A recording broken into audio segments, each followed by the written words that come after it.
And hi, everybody. Welcome on in to Your Eyes in the Sky at this week's edition of the SkyCast. I'm John Oglesby over football, women's basketball, men's and women's golf. Jason Ashcraft, men's basketball, softball, and soccer. I'm Brad Wall, volleyball, cross country, tennis, and track and field. Well, fellas, this is the week we've been waiting for the past few episodes. It's finally here. Widespread conference play for everybody. Absolutely. I mean, we get it started tonight with volleyball, so maybe we should start off with volleyball since tonight is the night for Big Sky volleyball action. Sure, yeah. So just a quick recap last weekend. A lot of teams getting some decent momentum, either picking up a win or two. You got Northern Arizona winning their tournament title at the Grand Canyon Invite. They beat Boise State, UC Riverside, and Grand Canyon. Sacramento State, they got their winning streak up to 12. They fell in their home tournament championship to Santa Clara. Gave them a really good fight though. It was a really close 3-1 win. And that's the thing about volleyball. The scores are always 3-0, way 3-2. Closer than the threes indicate. So North Dakota going 4-1. A lot of teams picking up some good momentum. Wanted to give a shout out to Coach Benson from Eastern Washington. Coached his last game as head coach of the Eagles. Needless to say, he's had a great Big Sky career. Oh, absolutely. One of the more winningest coaches in our history. So we wish him well in his new role. And I think that's about it for volleyball this last week. Yeah, one of the things that stands out to me, just looking over the stats, we talked about Sacramento State and how good they've been so far this season, but you look at their sets, they're 41-15 against their opponents in winning sets. I mean, that just goes to show it's one thing to win the match, but to have them just kind of roll through sets like that, I mean, it's really impressive to see where they've come this season. They really are. They're getting their share of sweeps, and they might give up a set every now and then, but it's going to be rare when a team takes Sacramento State to 5 sets, let me tell you. I'm really excited for this upcoming conference volleyball season. I just feel, obviously, even though volleyball isn't my sport, we all look at other sports in the league and just so much parity. You talked about it, Brad, but this is really going to be a fun conference season for fans. It will. There's the upper 4 favorite teams, but I'll tell you what, those teams that were at the bottom of that preseason poll, they got a chip on their shoulder. They're playing pretty tough right now. And moving over to Player of the Week, we had Lauren Kissel from Sacramento State, averaging 18.5 kills a match, 417 hitting percentages, just 11 errors over the weekend. She was just on fire. I mean, I watched that championship match. I was saying, feed Kissel. She's hammering it down. She was pretty impressive. She had 22 kills against Nevada, 15 kills and 4 blocks against Kent State, and 21 kills in the championship match. Wow. Hit over 400. Wow. So she was on the money there. And some other strong performances. Jensen Barton for Northern Arizona, the setter. She claimed MVP honors at that Grand Canyon tournament. 130 assists in 3 matches. Wow. So she's setting her teammates up right there. So. In volleyball, the Big Sky is divided between North and South. Yeah. It's the only sport that we have that's divided into regions. And you look at that South region, Sac State, Northern Arizona, Idaho State, of course, last year's regular season champion, rolled through the regular season last year. That is going to be one really tough division. Not to discount the North at all, but the way that NAU and Sacramento State, and even Southern Utah, I forgot to mention them as well. Southern Utah's been playing well. Yeah, the way that they've been playing lately, that whoever comes out of the South region may wind up being our host for the tournament. Yeah, it would be no surprise when you got 2 teams out of one division that have won over 10 games before conference play even begins. Yeah. It'll be exciting. Pretty impressive. Yeah, very impressive. No doubt about that. Definitely be exciting for sure. As far as other sports, what we got? Let's head to soccer. We normally start with soccer, so I'm a little out of my routine now, but what's happening on the pitch? Yeah, we normally do. Soccer, of course, gets the Big Sky slate started tomorrow. Look for these 3 teams that are the only teams in the Big Sky with winning streaks right now. Eastern Washington, Southern Utah, Northern Arizona. Both the Eagles and the Thunderbirds winning 4 straight matches. Northern Arizona riding a 3-match win streak. They played very well. Southern Utah has sat out last week. Last week was a bye for them. But Northern Arizona, 4-3 win on Friday over North Dakota State, and then a 6-1 drubbing of Robert Morris. They are scoring goals like crazy and riding a really hot streak heading into conference play. Taking a look at Players of the Week, we mentioned Northern Arizona. Haley Wingender picked up her second Player of the Week. This week she was co-offensive Player of the Week. Had 2 goals over the weekend and an assist. She shared that honor with Alyssa Lloyd from Idaho, who also picked up 2 goals and an assist. Idaho played South Dakota on Friday, beat them 4-1, and 2 of those goals came from Lloyd. She had a spectacular weekend. And then the freshman goalkeeper from Idaho, and Amanda, I'm probably going to mess up your last name, but Amanda Portner from Idaho picked up her first ever Player of the Week, allowing just 1 goal on the weekend and then pulling a clean sheet on Sunday against Seattle. So really good play from soccer so far this year. And then, coming up this week, I mean, you never know what's going to happen. I'm sure we'll preview those games coming up, but 3 teams riding really good win streaks as we head into the conference slate. No doubt about that. And soccer's another one of those sports, Jason, that it's really just a wild card out there. Nobody knows what to expect. You look at the preseason polls. Some of those teams that were picked highly maybe haven't done as well. They haven't not necessarily done as well as some might have thought at the beginning of the season, but they've played some really tough competition. And you look at teams like Weber State, Montana, Portland State that are traditionally strong Big Sky teams. They have a chance to really come out strong because they have home games this weekend. So absolutely. So it should be interesting to see what happens in soccer. As far as men's and women's golf, really we're in the meat of the fall schedule for men's and women's golf. So we'll just give your players of the week, your golfers of the week, I should say. Jacob Day from North Dakota, solo 4th at the South Dakota Coyote Classic. We also had a few golfers from Idaho and Sacramento State do well in a tournament that was hosted by University of Washington. And then Devin Person from Weber State doing very well in the Ram Masters Invitational over in Colorado. So congratulations out to them. Your women's golfer of the week, Michelle Kim from Idaho. Listen to this line from Michelle. She shot 1 under in a 3-day tournament at the WSU Cougar Cup that's hosted by Washington State. And that's a big women's golf tournament. I mean, you got a good mix of Pac-12, Mountain West, West Coast Conference, Big Sky. That's a great tournament right there. And Michelle Kim finishing at 1 under and for that tournament. On the Palouse, you have to admit that wind probably played a factor in that, and adjusting to wind when you're golfing. Just a little, so. That could be frustrating. So. Michelle Kim competed in the Big Sky Championship last year. I think finished second Did very well. to Aaron Choi. Very good individual golfer. Watch out for Idaho as a team, though. Absolutely. This season. Absolutely. The Vandals, they got talent. Yeah, There's no doubt about that. And they've got a great pipeline. Like Michelle Kim, she's from British Columbia. They got a great pipeline of kind of foreign talent that they've been able to bring in and done very, very well. So I think you're spot on with that. Idaho, definitely a team to watch. On the women's side, pretty much every Big Sky team again in action this weekend. So we'll make sure to update you on what happens in that. Make sure you can also go to bigskyconf.com on Wednesdays. That's when we release our players of the week. Newly redesigned. Newly redesigned, yeah. We'll talk about that in just a moment. Brad, what anything else happened in cross country this weekend? So this week it was kind of the week of the freshmen. So we have McKenna Morley for Montana. This is her debut, collegiate debut.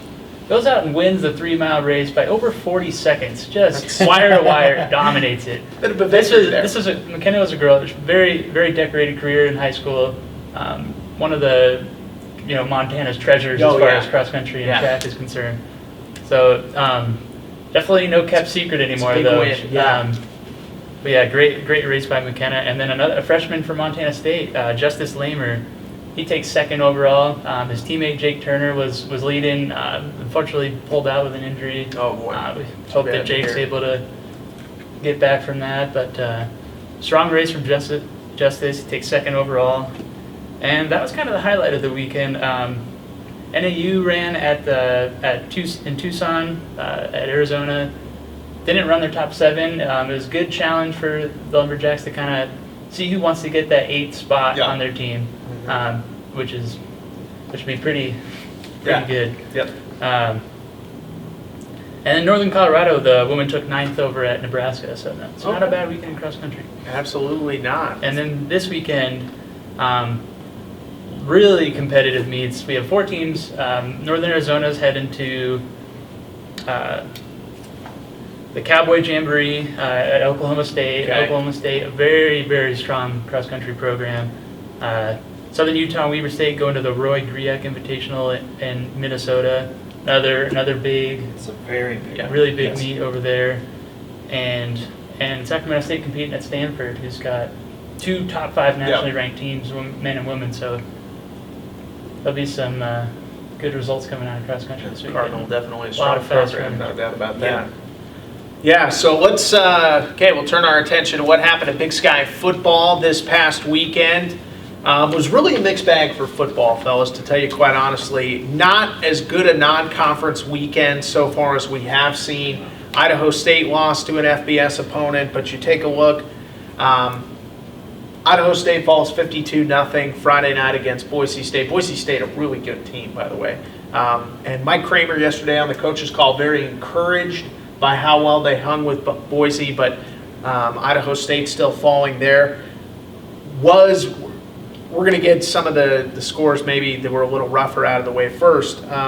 North Dakota State with a 34-9 victory over North Dakota. Those two were tied at the end of the first quarter, and then the Bison just kind of turned on the Jets. So I know Coach They're a Bubba deep Swigert. football team. They are. They're tough to hang with. Absolutely. You gotta admit. I got to say, though, I'm encouraged in the direction still that North Dakota is going. Yeah. Absolutely. Still encouraged by kind of how they're building as a program, and definitely I saw some good things in that game. It's in the second quarter. There's a little bit of momentum swing, Yeah. and I think sometimes when a team goes on the road against a rival, you've got that the juices are flowing, especially for the home rival. When that momentum swing happens, you only have a very short time to stop it. Yep. If you don't, you can have a pretty bad result. But I was impressed with North Dakota for most of the game. That first quarter, though, was really good for UND. No doubt about that. And so we'll see what happens going forward with that program. North Dakota opens Big Sky play this week. We'll talk about that in just a moment.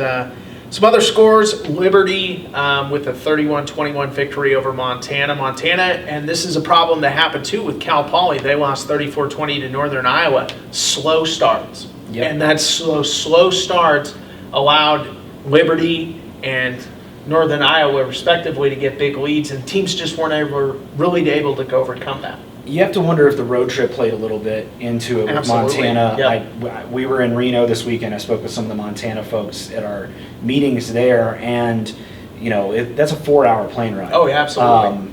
You're going into a hostile environment. Liberty, great facilities, great fan support. 4-hour plane ride.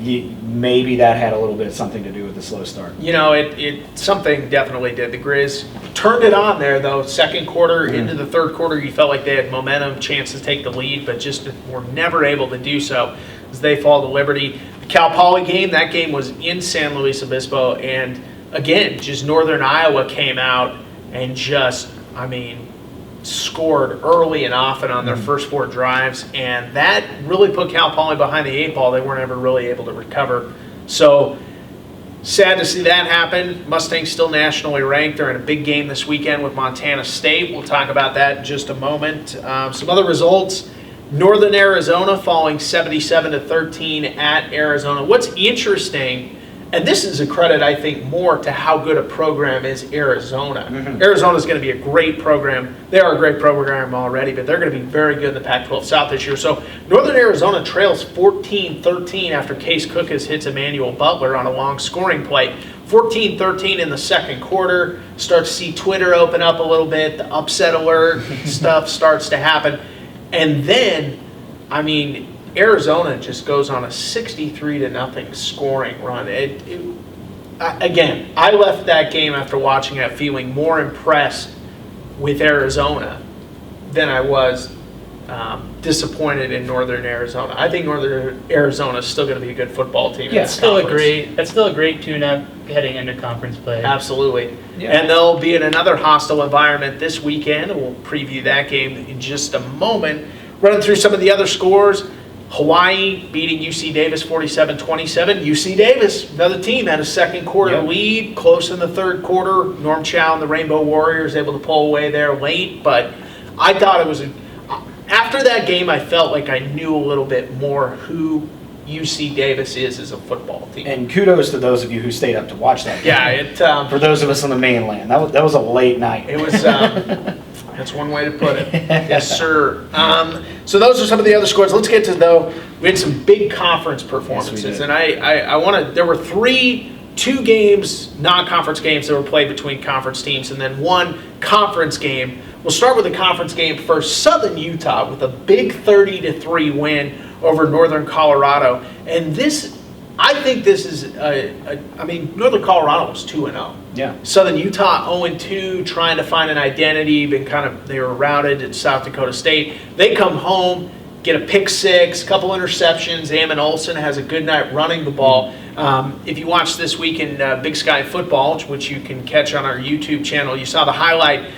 Ammon Olsen scores on a run play early on, and a hole opened up that was massive, and Olsen sprinted right through there, was able to get a couple big running plays for scores. Southern Utah has a Division II opponent this week, Brevard College out of North Carolina, but I feel a lot more comfortable, again with UC Davis, I feel a lot more comfortable with where Southern Utah is going after responding like that with the win. Well, we saw in their opener at Utah State that they can play defense. Oh, absolutely. And to force as many turnovers as they did and then take advantage of that is really key.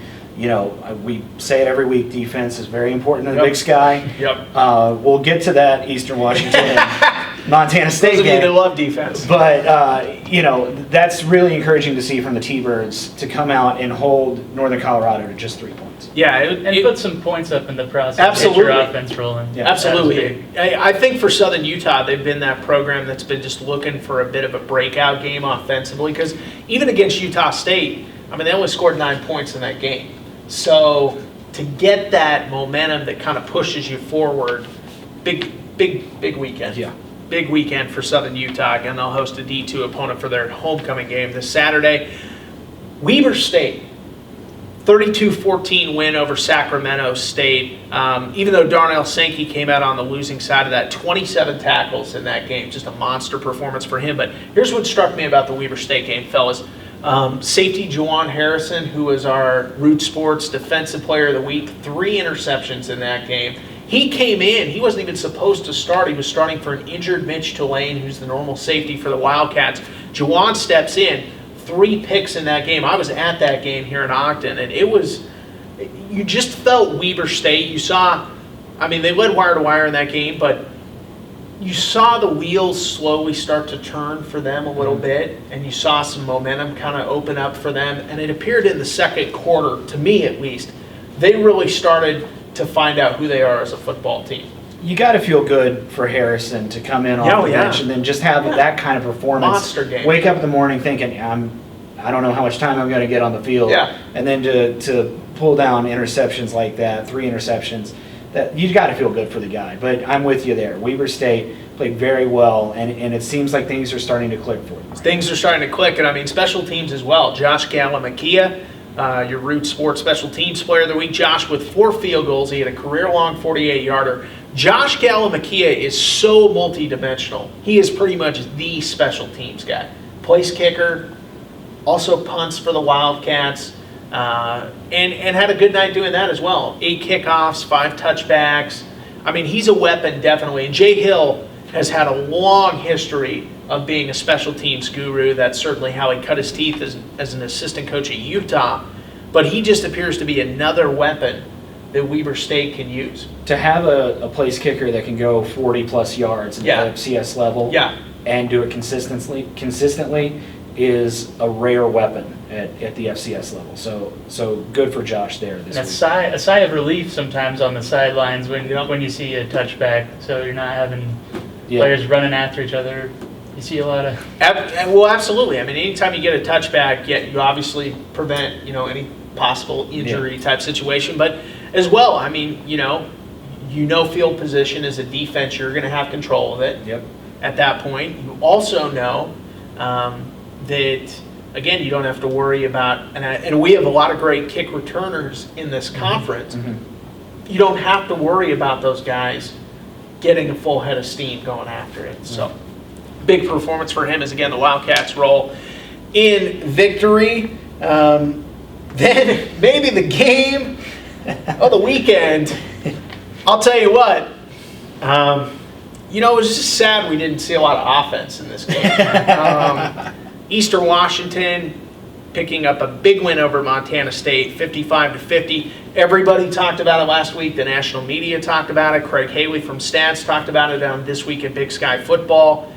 Eastern Washington needed to come out and get a win, and that was exactly what the Eagles did. Jordan West, 21-24 for over 400 yards, 6 touchdown passes. He is your Root Sports Offensive Player of the Week. However, I want to give a shout out to Dakota Prukop from Montana State. Dakota with over 500 yards of total offense. He rushes for 196, throws for 353. What do you say about this guy? I mean, that is just unbelievable. I think we now know that when these two teams meet, write 100 on the boards. At some point, you're going to get enough scores to crack the century. Well, and it was funny because I had, you always have some friends that text you, and they're like, "Oh, I didn't know basketball season was starting so early this year. It's good to see." But these two teams are explosive offensively, and I know there's a lot of questions. I thought the coaches yesterday, both Bo Baldwin and Rob Ash on our weekly coaches call, said it very well. Are there issues defensively that they need to look at? Absolutely. Still early in the season, guys are trying to get set. But I don't think it's is indicative of either defense being poor as it is. Montana State is really good offensively, and Eastern Washington is really good offensively. And you got to give Eastern Washington credit for building an early lead, getting a couple of key fourth down stops on Montana State, and allowing their offense to just roll down the field and put up points. And there's no doubt about that. You got to say, it really, in my mind, was a tale of two halves. Eastern Washington really came out in that game. They looked motivated and ready to play. Not to say that Montana State didn't. Yeah, not to say that Montana State didn't. But then in the second half, Bobcats started to get it together, and it was a completely different game. Yeah, it was funny. I'm flipping through the channels, and I flip to this game, and I check out the score, kind of watch a few plays, maybe get up, go grab a sandwich or something, come back, and then there's at least 3 more touchdowns have been scored. It was an insane game, but that's kind of what the Big Sky is known for. These crazy games sometimes, and if you're entertained by offense, that was a game to watch. Offense, great quarterbacking, yes, and a guy who is easily the best receiver in FCS, and maybe one of the top receivers at any level in the country. Cooper Kupp, again, with 3 touchdowns in that game. Is there a player in the conference that has more of a will to get into that end zone right now? Cooper Kupp, he just can't be denied. I don't know. He just can't be denied. Determination. And it was interesting. I had a guy who is well known in the NFL scouting community give me a call earlier this week, and everybody wants to know about Cooper Kupp. Everybody wants to know about what he's doing at Eastern Washington, how that team is developing. I'll tell you this. When you play Eastern, you're going to have to outscore them. Yep. Because they're going to put up points. They put up points against everybody. They put up points against Northern Iowa. They put up points against Oregon. They put up tons of points against Montana State. And I would say the same thing with the Cats. You're going to have to outscore them if you want to beat them. Yep. And that's just the way it is. Okay, so that's kind of a recap of what happened this past weekend. We want to get to what's coming up here in just a moment. But before that, I want to take a minute just to kind of talk about, we've mentioned it earlier, our new website design, as you probably noticed, at bigskyconf.com. Fellas, I think this is great. It's a little bit easier to view. There's some new elements to it that make it a little more pleasing aesthetically. Should be a lot of fun to have this new website design. Yeah, we got to give a big shout out to Sidearm Sports for doing the design work.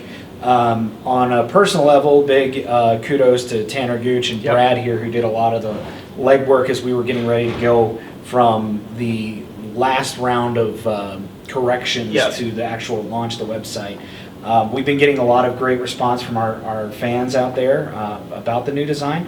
So I love it. On our end, not a lot has changed, at least on the back end side of Yeah. stuff that you guys don't care about. But I think it's going to give us a lot more capability, especially as we move forward with more video content and things like that. Well, yeah, it should be fun because we can integrate social media parts better into the website, into our stories, and give you all a chance to reach out to us and to do different things and interact with Yep. some of us. So it should be a lot of fun. And again, kudos to Brad and to Tanner. Yep. Absolutely. All right, so that's what's happening on the website. Let's get into what's happening this weekend. We kick it off tonight, Brad. First serve's going to be a good one in the Big Sky. Well, and Weber State, got the win over Montana. They kicked off Big Sky play last, Wednesday night. Yep, that is And- true. And the Wildcats picked up the win. They lost the first set, but it was a really good battle. 25-19, 25-22, 30-28 in the fourth set. Credit Montana. They were really Yeah. fighting off those match points, but really, really good battle to start off the Big Sky season. Megan Thompson, 11 kills, 5 blocks. Sierra Borjo for Weber State with 18 kills.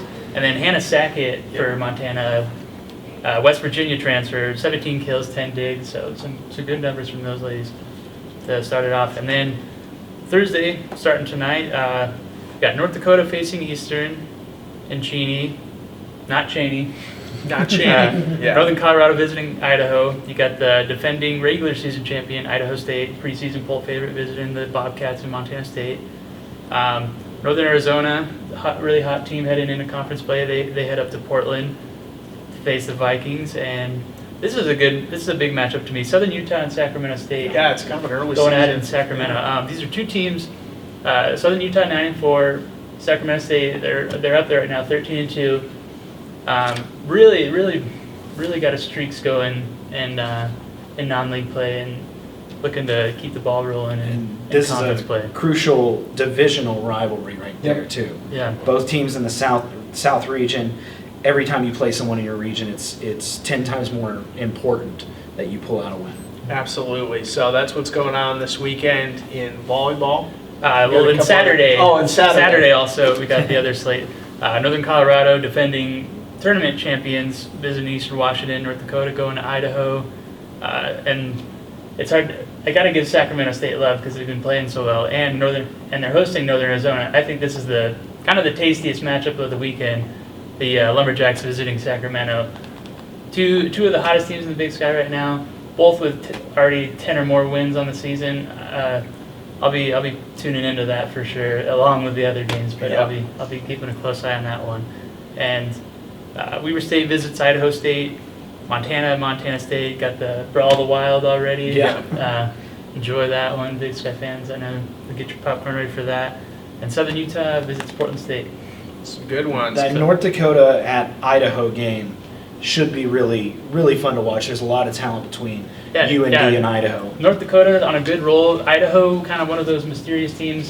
Struggle a little bit in non-league play, but they've been playing some tough opponents. These are both conference tournament teams last season, so that should be a key matchup there. Should be exciting for sure. I feel like we should get that Bay City Roller song Saturday night. Yeah. I feel like we should have that play during our weekend previews. Jason, what's happening this weekend on the pitch? Well, Big Sky Conference play starts tomorrow, as we mentioned earlier in the show. And as I said, Eastern Washington, Southern Utah, Northern Arizona, they're the only 3 teams we have in the conference right now riding win streaks. Eastern Washington has won 4 straight, Southern Utah 4 straight, and Northern Arizona has won 3 straight, and all 3 of them will look to extend those streaks. Kicking things off for Big Sky play tomorrow, Southern Utah travels to Portland State. 1 p.m. kick. That can be found on watchbigsky.com. Should be a good one. It should be a good one. Portland State, usually a pretty good team in Big Sky play. We'll see how they turn things around to get started in the conference slate. Montana travels to North Dakota. That's a 3 p.m. kick. North Dakota, Montana, pretty even so far and right next to each other in the standings. Eastern Washington, they'll look to win 5 straight. at Weber State on tomorrow at 3 p.m. right here in Ogden. Northern Arizona, they'll hit the road to Sacramento State. That's a 4 p.m. kick. And the big in-state rivalry, Idaho at Idaho State, 4 p.m. Friday evening. Be sure to try to catch that one as well, because that's going to be a good game. Idaho playing really well right now. We take the day off on Saturday, of course, and Sunday we're back at it. Idaho will be right here in Ogden to play Weber State at noon. Sunday at 1 p.m. Pacific, Portland State will host Northern Arizona. Another good game you might want to watch on watchbigsky.com. Northern Colorado will host Montana at 1 p.m. Mountain on Sunday, and Southern Utah will travel to Sac State, another 1 p.m. Pacific kick. And then Eastern Washington at Idaho State, another good game that you guys want to keep an eye out for.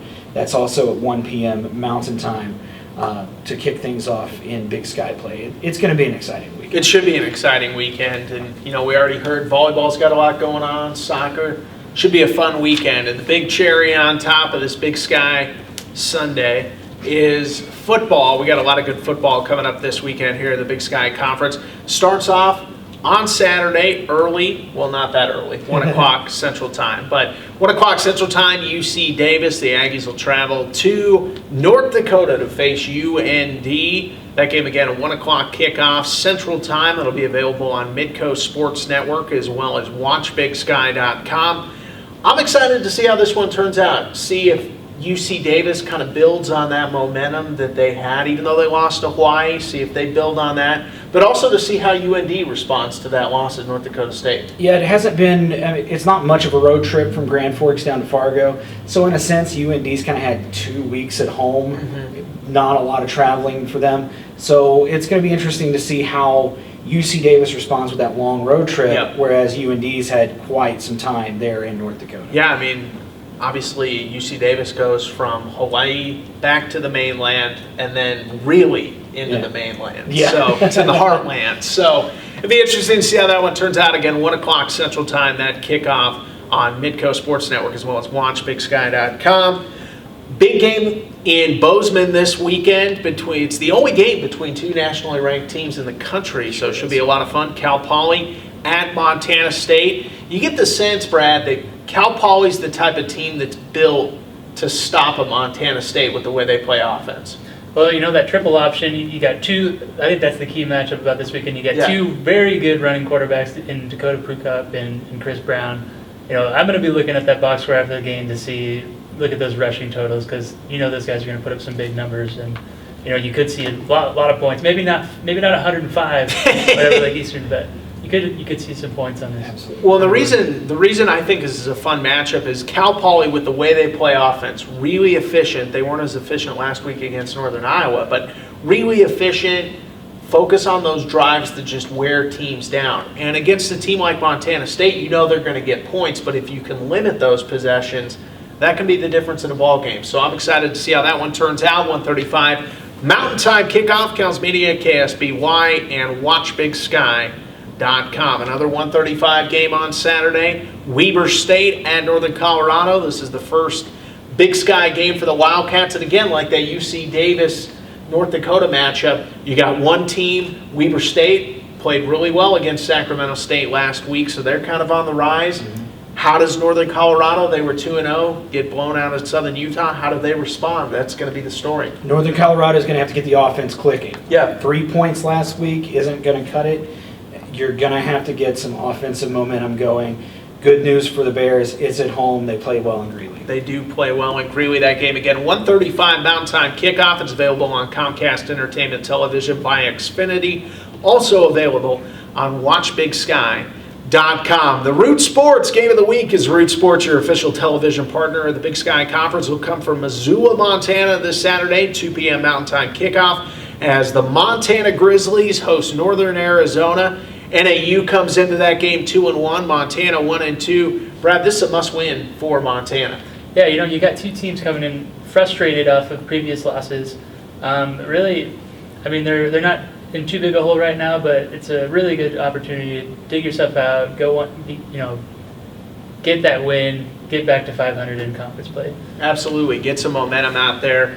Again, that game at 2 p.m. Mountain Time kickoff on Root Sports as well as DirecTV's Audience Network. Fun fact out there, it's homecoming Saturday in Missoula. They'll be honoring the 1995 National Championship team. Jerome Sowers, NAU's coach, was the defensive coordinator for that squad, so it should be fun for him as the Grizz celebrate that 1995 National Championship team. All right, another game on WatchBigSky.com, Western Oregon at Portland State. Interested to see how the Vikes do coming off the layoff. That game kickoff at 2:05 Pacific time for Providence Park in Portland. And, you know, again, Western Oregon, we talked before we taped the show today, but Western Oregon for a D2 program, they're not a bad team. It's a good matchup. Yeah. But you got to look at Portland State 2-0 right now. If they can get that third win, Already, the yeah. kind of confidence that they could build if they can pull out a win, looking where this program has come, it's really impressive. Good luck to the Vikings this weekend, though, because Western Oregon is no slouch. Yeah, it'll be another Nobody you can weekend. overlook. Oh, yeah, go ahead.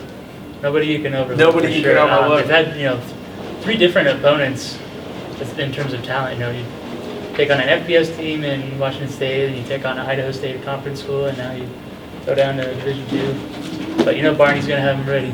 Yes, Get ready you for some do. Barney ball. You know, it'll be another weekend of tough, blue-collar, fundamental football.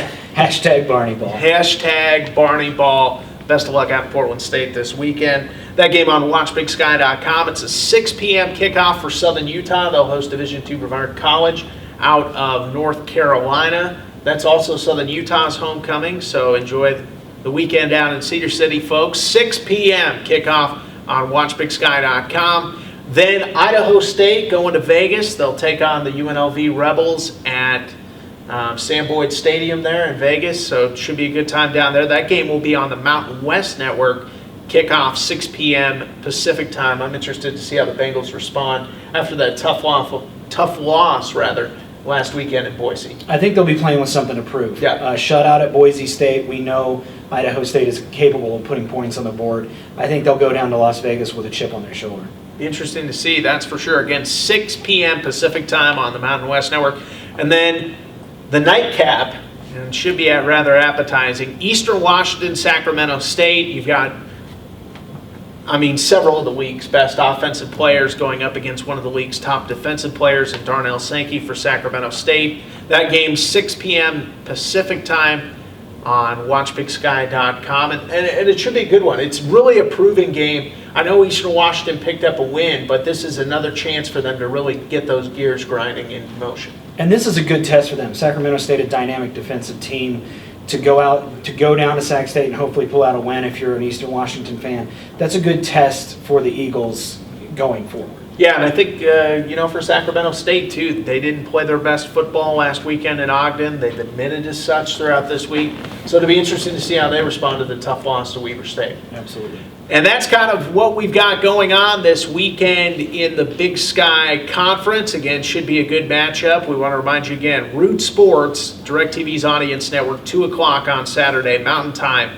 The Montana Grizzlies host Northern Arizona. Looking forward to that one. Should be a good one. Fellas, what do we got? Any other closing thoughts? I think that's good. Be sure to use the hashtag SkyCast. Let us know what you think of the show. If you have any questions, maybe we'll pick one out and talk about it next week. Just don't criticize our fashion. That's all we ask. I have none, All right, well, that'll do it for us. I'm John Oglesby. Jason Ashcraft. Brad Wall. We're officially out. Take care, everybody. See you next week.